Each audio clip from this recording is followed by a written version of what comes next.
আসসালামু আলাইকুম, সবাই কেমন আছেন? আশা করি অনেক অনেক ভালো আছেন। আজকে নিয়ে চলে আসছি অসাধারণ একটা ভর্তার রেসিপি। এই রেসিপিটা আপনি যতবার খাবেন আপনার মন কিন্তু ভরবে না। আমি কিসে ভর্তা বানাচ্ছি, এই জিনিসটা কি, সবচেয়ে গোপন আর সিক্রেট জিনিস হলো এইটা। এই রেসিপির এই ভর্তার মূল আকর্ষণ হলো এই মূল জিনিসটা। আমি এখন বলবো না, ভিডিও শেষে বলে দিব যে এটা কিসের ভর্তা বানাচ্ছি। আমি বলে দেই, এখানে মাছ ভেজে নিয়েছি 3 টুকরার মতো। আর এটা নিয়েছি আপনার রসুন, 2টা রসুন নিয়েছি, আমি সেটা তেলে ভেজে নিয়েছি। আর এখানে পেঁয়াজও আমি তেলে ভেজে বেরেস্তার মতো করে নিয়েছি, এটা শুকনো মরিচ। আর নিয়ে নিয়েছি লবণ আর একটু কাঁচা ধনে পাতা। প্রথমে আমি লবণ, মরিচ আর এই যে এই রসুন একসাথে ম্যাশ করে নেব, খুব ভালো করে ম্যাশ করব। ঝাল ঝালে ভর্তা খেতে খুবই খুবই ভালো লাগবে।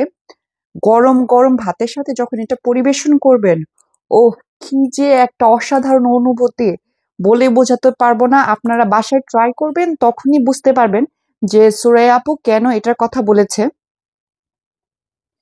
দেখেন কি যে অসাধারণ, এরকম ভর্তা বাঙালির একটা প্রিয় খাবার। খুব ভালো করে ম্যাশ করে নিচ্ছি, অলমোস্ট ম্যাশ করা শেষ।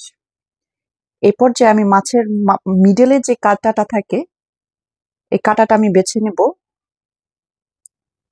আপনারা চাইলে যে কোনো মাছ দিয়ে এটা করতে পারেন, বিগ সাইজের মাছ, ছোট মাছ হলে হবে না।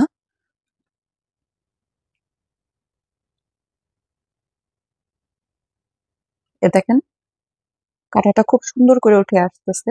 রুই মাছ, তারপর আপনার তেলাপিয়া মাছ, এগুলো দিয়ে করতে পারবেন খুব সহজেই। আর খেতে কিন্তু অসাধারণ লাগে, অবশ্যই বাসায় ট্রাই করবেন। মাছটাও একটু ম্যাশ করে নেব।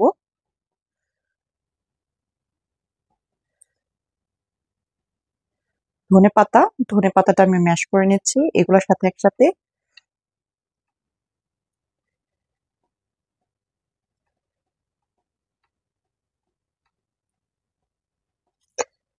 সবগুলো উপকরণ একসাথে মিশিয়ে একটু ম্যাশ করে নিব। তারপর এইটা দেখেন, এটা কি বলতে পারলেন না তো? এটা কিন্তু অবশ্যই আলু না, এইটা হলো আপনার কচু, যেটা বলে মানকচু। মানকচু না, অ্যাকচুয়ালি ওইটা কি কচু আমি সেটা নাম জানি না, যেটা বাজারে বিগ সাইজের কচুগুলা পাওয়া যায়, সেটা হলো এই কচু। কি সফট হয়েছে! আমেরিকাতে এই কচু প্রায়ই পাওয়া যায়। দেখেন খুব সুন্দর, দেওয়ার সাথে সাথে, হাত দেওয়ার সাথে সাথে এটা ম্যাশ হয়ে যাচ্ছে। আমি এই পর্যায়ে কি দিব বলেন তো? আপনারা অবশ্যই জানেন, ঠিকই গেস করতে পারছেন। এই পর্যায়ে আমি নিয়ে নেব একটু সরিষার তেল। সরিষার তেল ঝাঁঝে ঝাঁঝে খাবারটা, ভর্তাটা অসাধারণ হবে। আমি নিয়ে নিয়েছি, আমি কোনো পরিমাপ নিয়ে নেই, কারণ আহ দেখা যায় যে অনেকে সরিষার তেল বেশি খেতে পছন্দ করে, অনেকে কম খেতে পছন্দ করে। সো আমি মানে আমার পরিমাণ, আমার স্বাদ অনুযায়ী আমি সরিষার তেল নিয়ে নিয়েছি। সরিষার তেলের ঝাঁঝে এই ভর্তাটা সেই অসাধারণ লাগবে, সেই।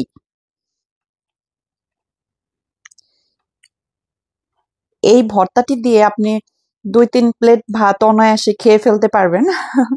খুবই মজাদার একটা ভর্তা। দেখেন একদম মনেই হয় না যে এটা কচুর ভর্তা। এই কচুটা বাই দ্য ওয়ে, এই কচুটা কিন্তু গলায় ধরে না। আপনারা যেই কচুটা গলায় ধরে, সেইটার জন্য আপনি অবশ্যই অবশ্যই একটু লেবু ব্যবহার করবেন, তাহলেই ব্যাস, কোনো গলায় ধরবে না আর। আপনারা চাইলে লেবুটাও ব্যবহার করতে পারেন এখানে। আমি লেবুটা দিব না, কারণ আমি খেয়ে দেখেছি এই কচুটা গলায় ধরে না, অনেকটা হয়ে গেছে। ব্যাস, রেডি।